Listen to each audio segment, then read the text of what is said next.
Vítajte priatelia. Rok 2025 sa neúprosne blíži a pre mnohých vodičov to bude veľké sklamanie. Tak ako to vidím ja, tak rok 2025 rozdelí vodičov na dve skupiny. Prvá skupina, taká menšia skupina, tí, ktorí budú nadávať, ktorí budú nespokojní, ktorí sa budú sťažovať. Druhá skupina, to bude pravdepodobne tá väčšia skupina, tí budú spokojní a povedia, že to je dobré riešenie a že to pomôže bezpečnosti na cestách. Pred pár dňami minister Šutaj Eštok vyhlásil, že v roku 2025 chcú zaviesť sieť radarov na cestách, stacionárnych radarov, ktoré budú merať rýchlosť hlavne na úsekoch, ktoré sú nazývané ako cesta smrti, tam, kde je najviac nehôd. Toto sa už rozprávalo nejakú dobu, už aj minulá vláda v roku 2023 v septembri zaviedla verejné obstarávanie na tieto radary, no súčasná vláda to zrušila, vraj tam bolo nejakých 500 námietok, s ktorými sa museli vysporiadať a tak spravili svoje nové verejné obstarávanie a dokonca ešte na lepšie radary než tie, čo plánovala stará vláda. Má sa jednať o inteligentné radary, ktoré nielen to, že vám zmerajú rýchlosť, ale ešte budú aj sledovať, že či máte zapnutý pás, či netelefonujete počas jazdy, či nepredbiehate tam, kde nemáte predbiehať, alebo prípadne, či neprejdete na červenú. Takže máme sa na čo tešiť, malo by to byť v roku 2025.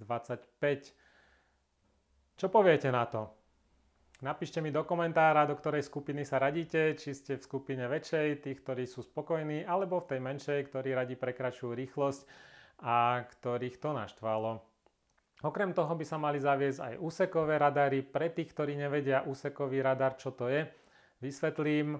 Klasický radar je na jednom mieste, tam to zmeria a hotovo. Čiže keď vy viete, kde ten radar je, tak môžete na chvíľku spomaliť a potom zase môžete prekračovať rýchlosť a ste v pohode. Úsekový radar meria rýchlosť na nejakom úseku, povedzme niekoľkých kilometrov. Prejdete prvý radar, ten vás nameria a potom keď prejdete celý ten úsek a na konci úseku vás znovu zmeria ten radar, tak vyhodnotí rýchlosť počas celého toho úseku, ktorý ste prešli.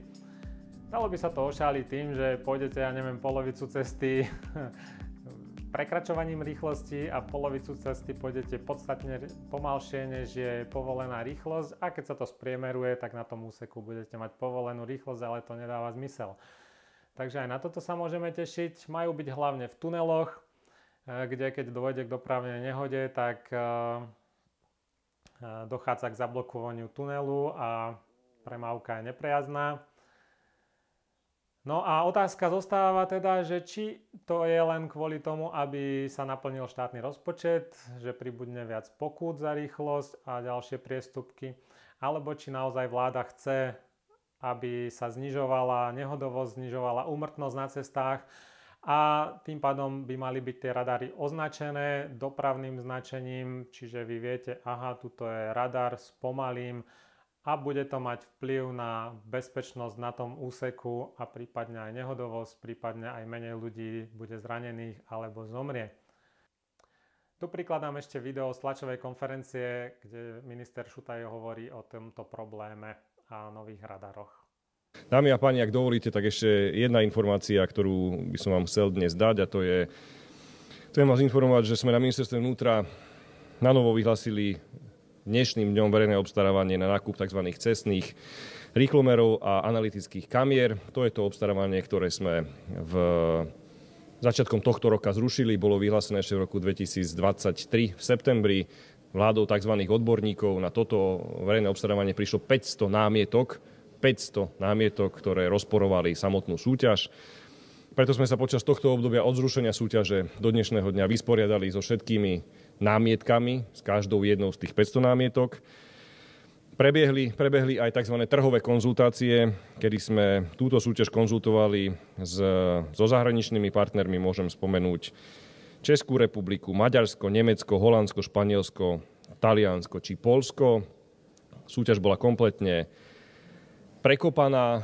Chcem informovať, že v tomto prípade cieľom ministerstva vnútra pri implementácii týchto stacionárnych radarov určite nie je to, aby sme získavali väčší počet financií do rozpočtu. Cieľom je to, aby sme čo najviac znížili rizikovosť tých ciest, kde je najväčší počet dopravných nehôd. Preto aj tie radary budú umiestnené tak, že budú informovaní všetci vodiči o tom, kde umiestnené sú. Budú primárne na tzv. Cestách smrti, na miestach, kde je najväčší počet dopravných nehôd. Cieľom je zníženie nehodovosti na slovenských cestách. Rovnako sme tú súťaž prekopali tak, že nepôjde iba o štandardné meranie rýchlosti, ako to bolo v pôvodných pracovných podkladoch, ale pôjde o systém, ktorý jednak bude tú rýchlosť merať, ale bude mať aj inteligentné vyhľadávanie. To znamená, že vie posúdiť, či ten vodič počas jazdy telefonoval s mobilom, či mal zapnutý pás, či zastavil na červenej, či neprerušoval, či neprebiehal tam, kde prebiehať nemal. Čiže to budú kamerové systémy 21. storočia, nie zastaralý systém, ktorý tu niekto chcel v roku 2023 si spustiť. Rovnako pôjde aj o úsekové meranie, ktoré v tomto prípade bolo do tejto súťaže doplnené. To úsekové meranie bude primárne v tuneloch, pretože na slovenských cestách je najväčší problém, ak sa vám upchá tunel, tak tá prejazdnosť tunela robí veľký problém, preto to úsekové meranie aj po vzoru zahraničia bude primárne na našich cestách umiestnené v tuneloch.